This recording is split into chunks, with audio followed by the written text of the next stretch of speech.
Some men don't pursue women for covenant. They pursue them for spiritual jurisdiction. They don't seek to love women. They seek to quietly rewire them. They do not desire connection. They desire dominion over her emotional obedience. They don't call it control. They call it covering. And they know the moment a woman honors God more than she fears abandonment, she becomes spiritually ungovernable to every counterfeit authority. And that's what terrifies them.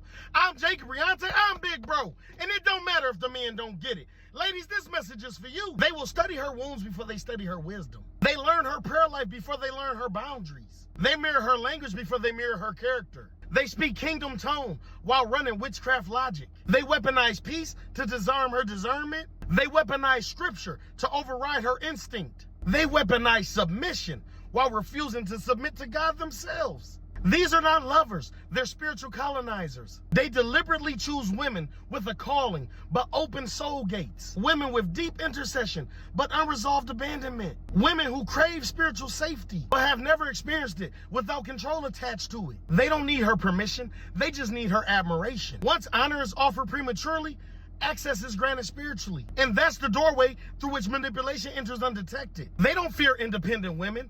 Independence is not their real enemy. They fear spiritually awakened women because they're not willing to negotiate their emotions. Independence can still be seduced, but awakened women see contracts, not chemistry. They don't mistake spiritual charisma for divine authority. They understand that a man can study theology and still be void of lordship. And for that reason, awakened women are despised by manipulative men more than rebellious ones. These men pretend to love strong women until strength evolves into spiritual sovereignty. As long as her strength is quietly wired to their approval, she's safe to desire. But the moment she becomes powered by holy alignment, instead of emotional fear, she's no longer seducible by flattery, nor governable by spiritual guilt. And so they begin to punish what they can no longer control. This is how you know. They don't pursue her heart. They pursue the regulation of her voice. The most threatened men are not the ones who fear her status. They're the ones who fear her revelation. Because revelation activates discernment. And discernment ends manipulation. And manipulation is the oxygen of spiritually immature men. Heaven is exposing the ones who use God's name as currency to purchase compliance. The ones who disguise dominion as leadership.